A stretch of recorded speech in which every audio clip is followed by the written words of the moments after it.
김민아의 시사 위키.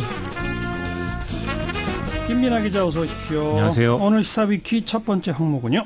쌍용자동차 해고 노동자 김모 씨가 어제 스스로 목숨을 끊었다라는 소식입니다. 이로써 쌍용차 파업 이후에 사망한 해고 노동자 및 가족은 이제 30명이 됐는데요.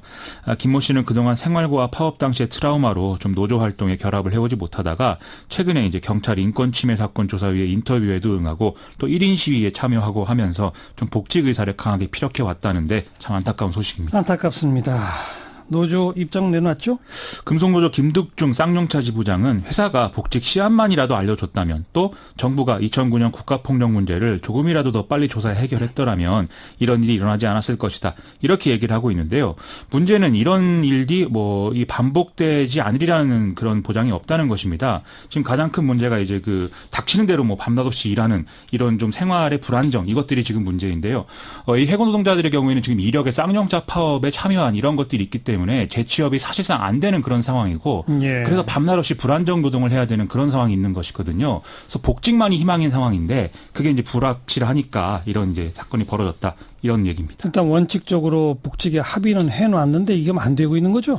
그렇습니다. 2015년 12월에 작년 상반기까지 해고자 전원을 복직시키는 안에 노사가 합의를 했었는데요. 45명이 복직이 됐고 현재도 남아있는 해고자는 120명 정도 된다라는 얘기입니다. 네. 이거에 대해서 이제 노조는 이렇게 얘기를 하고 있는데요. 쌍용차가 지금 실적도 나쁘지 않은 상황이고 정년퇴직의 경우에 올해 48명, 내년 52명이 예정이 돼 있기 때문에 복직에 충분한 여력이 있다. 그런데도 사측이 합의 이행을 거부하고 있다. 이런 얘기입니다. 또 이와 또 별개로 경찰이 손해배상 청구한 문제 이것도 아직 해결이 안 되고 있죠. 그렇죠. 이제 손배 가압류 문제를 지금 적극적으로 제기하고 있는 단체인 손잡고에 따르면요. 2009년 파업을 이유로 경찰이 이 쌍용차 해고 노동자들에게 청구한 손해배상액이 이제 24억 정도에 이른다고 하는데 김모 씨의 경우에는 항소심에서 비교적 이제 소액으로 판결을 받았거든요.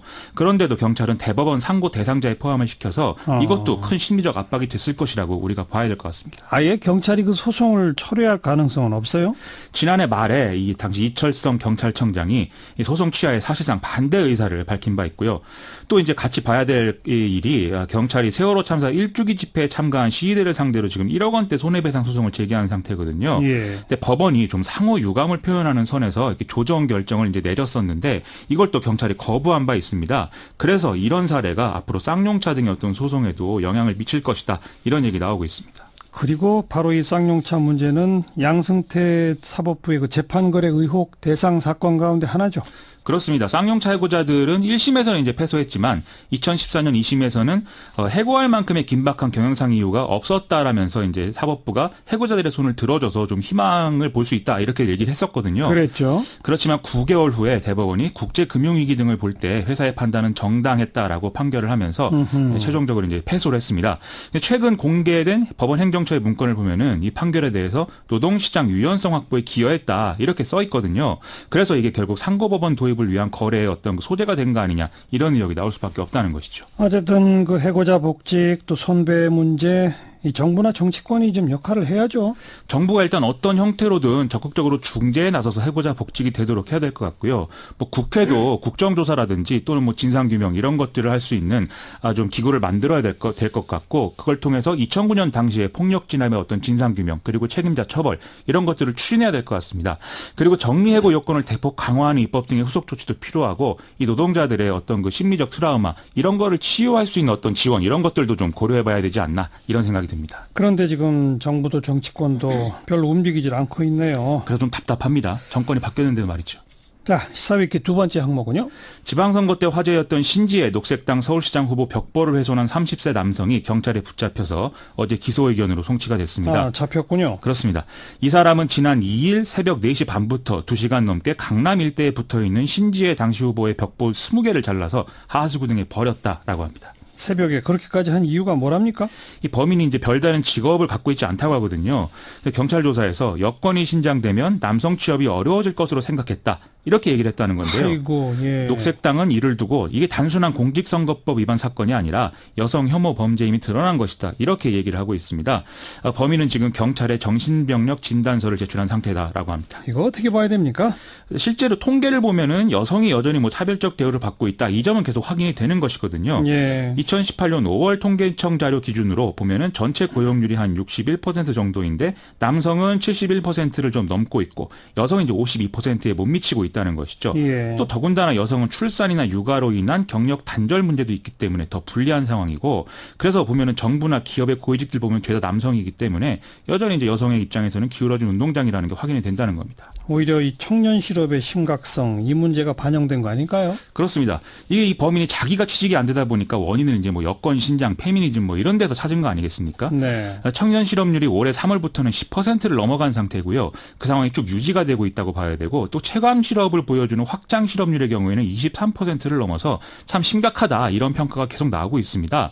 또 대기업은 사람을 적게 뽑고 구직자들은 중소기업을 좀 기피하는 이런 일자리 미스매치 현상도 지금 해결이 안 되고 있는 상황입니다. 어떻게 해결해야 됩니까, 이거? 이제 이런 경우에 해결 방법이 없다 이렇게 믿기 때문에 약자를 배제해서라도 생존하려는 이런 이제 그 생각이 나타난 것으로 봐야 되거든요. 그렇죠. 이게 난민이나 비정규직 문제에서도 똑같이 나타나고 있다는 게 문제입니다. 그래서 좀 문제를 우리 사회가 해결할 수 있다라는 신뢰를 제고하는 방법을 정부나 정치권, 언론 이런 데서 자꾸 제시를 해줘야 되고요.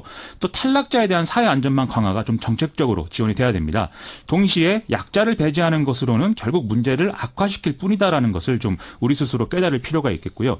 이를테면 생산성이 향상이 돼야 일자리가 늘어나는 건데 그러기 위해서는 지금 저출산 해결 그리고 여성 취업 증가 이런 게 필요하다는 게 전문가들의 지적 아니겠습니까? 좀 이런 지적에 귀를 기울여야 될 것 같습니다. 네, 시사위키 오늘 세 번째 항목은요. 원구성 협상 모처럼 첫 발을 내딛었는데 이 행간을 좀 짚어볼까 합니다. 오늘은 원내 수석부 대표들 회동했죠. 그렇습니다. 어떻게 됐답니까? 이게 뭐 여전히 분위기 파악하는 정도 수준에서 결론은 나지 않았고요. 이래서 이달 내에 원구성은 사실상 물 건너갔다 이런 평가 나오고 있습니다. 언제까지 해야 되나요? 이건 마지노선이 언제입니까? 민감용 경찰청장 후보자 인사청문 경과 보고서를 7월 19일까지 국회가 채택을 해야 되는데요. 물론 이게 안 되면 대통령이 경찰청장은 그냥 임명하면 됩니다.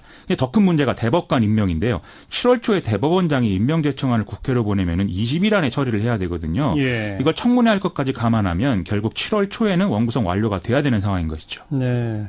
근데 지금 자유한국당 내부 문제는 여전히 걸림돌이죠. 자기들끼리 싸우느라 이제 원구성 협상할 조건이 성숙되지가 않은 상황이고 그래서 최근에 정의당이나 민주평화당은 그냥 자유한국당은 빼고 상임위원장을 우리끼리 배분하자 이런 얘기하고 있는 것이죠. 원래 지금까지는 의석 점유율에 따라서 배분했죠. 상임위원장 자리를. 그렇습니다. 그 기준대로 하면은 현재 상임위원장은 더불어민주당 8개, 자유한국당 7개, 바른미래당 2개, 평화와 정의의 모임 1개 이렇게 나눠야 되는데 이런 관례를 따르지 말자라는 게 이른바 개혁입법연대와 초등학교 선거론인 것이죠.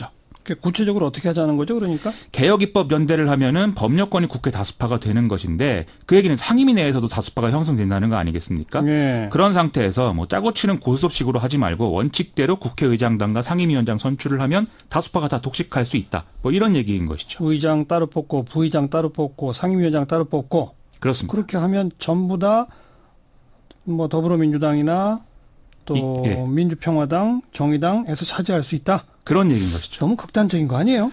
그렇죠. 근데 여기에 대해서는 이론적인 근거까지 이제 얘기를 하고 있습니다.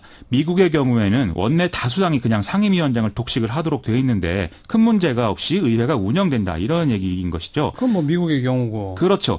그래서 이제 이게 실현 가능성이 얼마나 큰 거냐. 그건 좀 이제 크지 않아 보인다는 건데요. 예. 실제로 2009년에 한나라당이 국회법으로 상임위원장을 다 다수당이 독점하도록 하려고 했는데 야당이 반대해서 이게 안 된 전례가 있는 거거든요.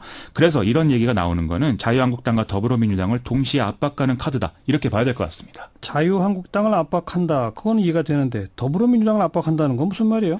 지금 평화 정의의 모임은 당이 2개지 않습니까?